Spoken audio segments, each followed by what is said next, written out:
اپنے بچے کو ڈھونڈ رہی ہے, پریشان ہو رہی ہے, نہ دائیں دیکھتی ہے نہ بائیں, بس اسے اپنے بچہ ملنا چاہیے. حدیث میں آتا ہے ہر بچے میں اسے اپنے بچے کی پرچھائی نظر آ رہی تھی, دوسروں کے بچوں کو اٹھا کر چوم رہی تھی, دوسروں کے بچوں کو اٹھا کر چمٹا رہی تھی, گلے لگا رہی تھی, ہر بچے کو چوم رہی تھی اٹھا کر. جب اس کو اپنا بچہ, اور محمد رسول اللہ یہ منظر دیکھ رہے ہیں, صحابہ اس عورت کی تڑپ کو دیکھ رہے ہیں جو اپنے بچے کو تلاش کر رہی ہے. جب اسے اپنا بچہ مل جاتا ہے, چمٹ جاتی ہے, چھاتی سے چپکا لیتی ہے, چوم رہی ہے اس بچے کو, چوم رہی ہے. محمد رسول اللہ نے فرمایا دیکھ رہے ہو اس عورت کا جو منظر تھا وہ دیکھا تم لوگوں نے, اس نے اپنے بچے کو کیسے تلاش کیا ہے, اس کا اپنے بچے پر جو رحم ہے, جو ممتا ہے, دیکھ رہے ہو نا اس کو. صحابہ نے کہا اللہ کی سو دیکھ رہے ہیں.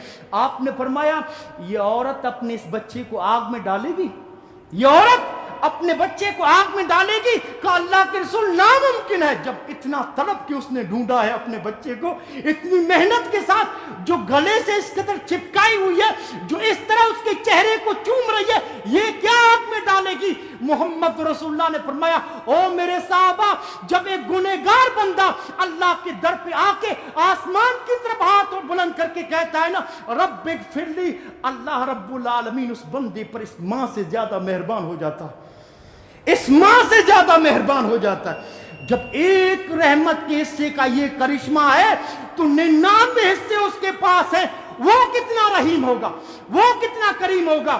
اب جب اللہ کے رسول نے فرمایا کل قیامت کے دن اللہ رب العالمین کی جب عدالت سجے گی, جب اللہ بندوں کے درمیان معاملہ کرے گا, ان 99 حصوں کو لے کر معاملہ کرے گا, 99 حصوں کو لے کر فیصلہ کرے گا. اور اب سوچئے کتنے خطا کار نہیں بخشے جائیں گے, کتنے گنہگار نہیں بخشے جائیں گے. رحمت کی کیسی برکہ ہوگی, رحمت کی کیسی بارش ہوگی, کیسا فیضان رحمت ہوگا. محمد رسول اللہ نے سمجھانے کے لیے کہ اللہ جب 99 حصوں کو لے کر جب فیصلہ کرے گا تو کیسی رحمت بٹ رہی ہوگی. ایک حدیث میں اللہ کے رسول نے فرمایا جب اللہ کل قیامت کے دن بندوں کے درمیان بڑے بڑے گنہگاروں کو بخش رہا ہوگا, ابلیس دور بیٹھا رب کی رحمت کو بڑھتے ہوئے دیکھے گا. ابلیس دور بیٹھا اللہ رب العالمین جو اپنی رحمت کو بانٹ رہا ہے, اس کی رحمت کی جب برکھا کو دیکھے گا, آپ نے فرمایا ابلیس کے دل میں بھی یہ بات آئے گی شاید آج مجھے بھی معافی مل جائے. لا الہ الا اللہ, لا الہ الا اللہ. اس کا حق ہے کہ اس کی عبادت کی جائے, اس کا حق ہے کہ اس کے سامنے کھڑا ہوا جائے, اس کا حق ہے کہ اس کے سامنے سجدہ کیا جائے. کتنا رحیم ہے. ابلیس کے دل میں بھی جب اللہ 99 حصوں کو لے کر جب معاملہ کر رہا ہے نا, اس کے دل میں بھی یہ بات آئے گی شاید آج ابلیس کو بھی اللہ معاف کر دے. حالانکہ اس کو اللہ نے ہمیشہ کے لیے جہنمی کہہ دیا, لیکن بات آئے گی جب اللہ کی رحمت کو بڑھتے ہوئے دیکھا شاید آج اللہ ابلیس کو بھی معاف کر دے. اللہ اکبر. ایک مرتبہ اللہ کے رسول نے فرمایا میدان محشر کا اللہ کے رسول نے واقعہ بتایا, اپنے بندوں کو معاف کرنا چاہتا ہے, اب اسے بہانا چاہیے اللہ رب العالمین کو. بہت سارے گنہگار اس کی رحمت سے امید لگائے بیٹھے ہیں اللہ شاید معاف کر دے. اب اللہ معاف کرنا چاہتا ہے تو فرشتوں سے کیا کہتا ہے, یہ گنہگار کھڑے ہیں, ان کے حق میں سفارش کرو, میں تم لوگوں کی سفارش کو قبول کروں گا. فرشتے سفارش کریں گے, اللہ بہت سارے بندوں کو معاف کر دے گا. نبیوں کو اجازت دے گا کہ ان کے حق میں سفارش کرو, تمہاری سفارش کو قبول کروں گا. نبی سفارش کریں گے. اس کے بعد اللہ اہل ایمان کو اجازت دے گا, تم بھی سفارش کرو, ابھی بھی بہت سارے بچے ہوئے ہیں, تمہاری سفارش بھی میں معاف کروں گا. اہل ایمان سفارش کریں گے. ملائکہ انبیاء اہل ایمان کی سفارش پر بہت سارے لوگوں کو معاف کر دے گا. اس کے بعد اللہ کے رسول فرمایا اللہ خود کہے گا شفاعت الملائکہ و شفاع النبیون و شفاع المؤمنون ولم یبقى ارحم الراحمین, ولم یبقى ارحم الراحمین. فرشتوں کی سفارش ہو گئی, انبیاء کی سفارش ہو گئی, اور اہل ایمان کی سفارش. اب مجھے دیکھو کہ میں کتنوں کو معاف کرتا ہوں, میری رحمت کو دیکھ لو. محمد رسول اللہ نے فرمایا اللہ جہنم کے اندر ہاتھ ڈالے گا, جہنم کے اندر ہاتھ ڈالے گا, ایک مٹھی بھر کے اپنے گنہگار بندوں کو نکالے گا.